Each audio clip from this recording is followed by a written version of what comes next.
पुरुषोत्तम मास, जैसा कि अभी मैंने बताया,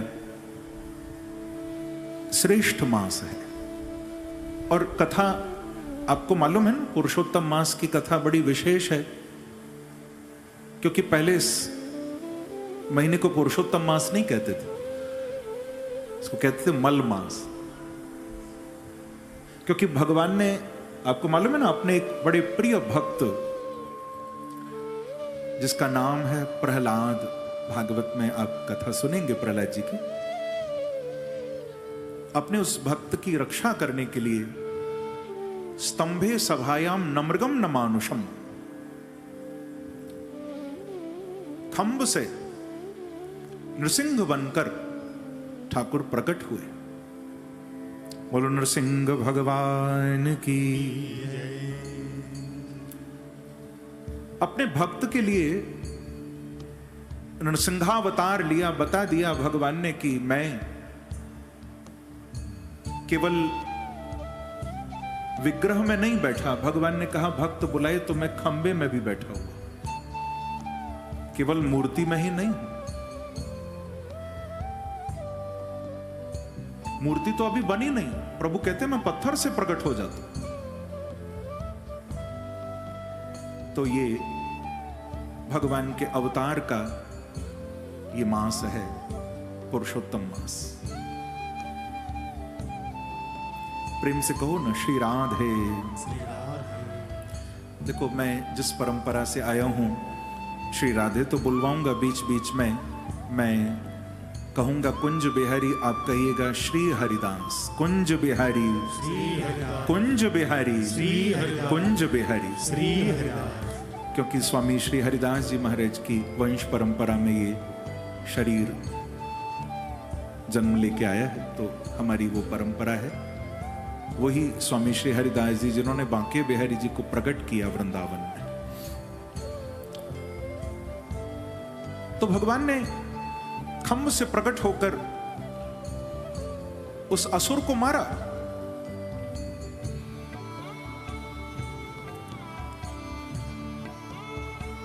नाम पड़ा मलमास।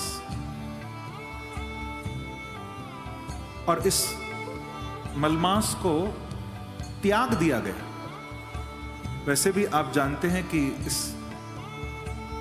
महीने में कोई शुभ कार्य नहीं होते, लौकिक शादी विवाह आदि नहीं होते, वर्जित। उसको त्याग दिया कि भाई भगवान ने तो असुर को मारने के लिए ये महीना बनाया था, तो सारे लौकिक कार्य, शुभ कार्य बंद हो गए। तो ये बेचारा मलमास भगवान के पास पहुंचा और कहा कि प्रभु, हमने आपका क्या बिगाड़ा था? भगवान बोले क्या हो गया? बोले प्रभु, आप तो सब पर कृपा करते हैं। आपका जब अवतार होता है ना, तो सबकी प्रसन्नता के लिए होता है।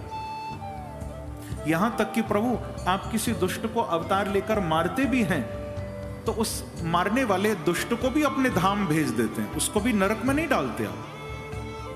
भगवान ने जितने भी असुरों को मारा है वो सब प्रभु के धाम गए, सबको तारा है। तो प्रभु जब आप अवतार लेते हो तो सबके लिए लेते हो। तो मलमास ने कहा कि भगवान, हमने आपका ऐसा क्या बिगाड़ा जो आपने हमारे साथ इतना गलत कर दिया? भगवान बोले क्या किया? बोले प्रभु, आपने तो ऐसा असुर को मारा, इस महीने में मुझे दुनिया ने ही त्याग दिया, सबने मेरा तिरस्कार कर दिया, कोई अच्छा काम नहीं करता मेरे अंदर, मुझे त्याग दिया गया। तो भगवान को ये सुनकर तरस आया कि तू ठीक कह रहा है, हमने ध्यान नहीं दिया इस बात पर।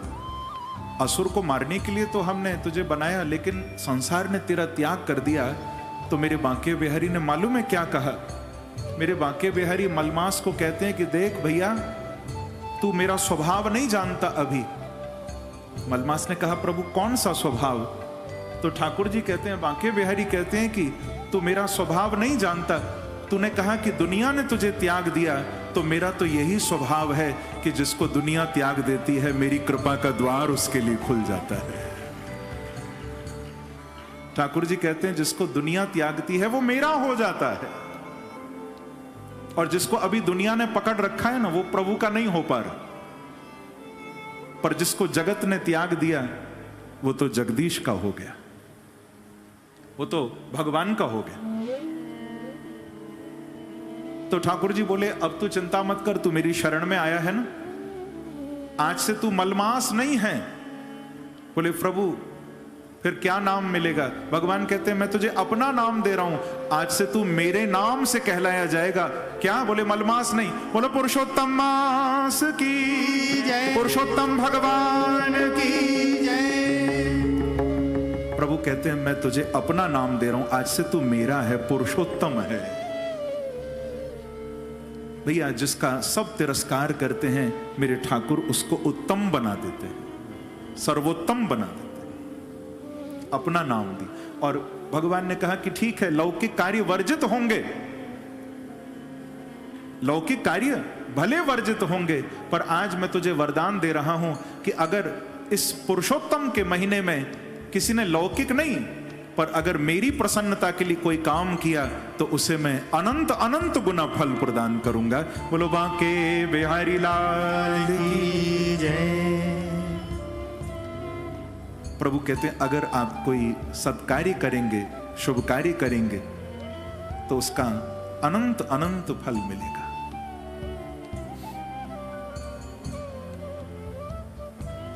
तो इस पुरुषोत्तम के महीने में, पुरुषोत्तम मास में बैठकर हम लोगों का ये अत्यंत सौभाग्य है बंधु कि हम लोग भागवत कथा सुन रहे हैं। कमाल है।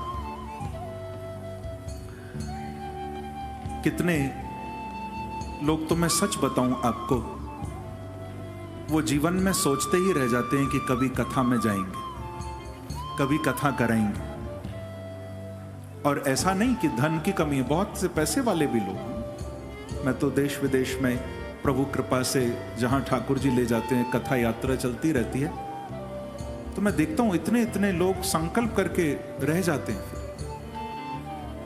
कथा कराना तो ठीक है, दूर की बात, कथा में आ भी नहीं पाते, पहुंच भी नहीं पाते। लेकिन जिन पर बांके बिहारी कृपा करते हैं भैया, तो याद रखना वो भक्त बुलाए न बुलाए बांके बिहारी स्वयं मिलने चले आते हैं। ये पक्की बात है। ठाकुर जिस पर कृपा करते ना वो कभी कभी बिना बुलाए भी आ जाते।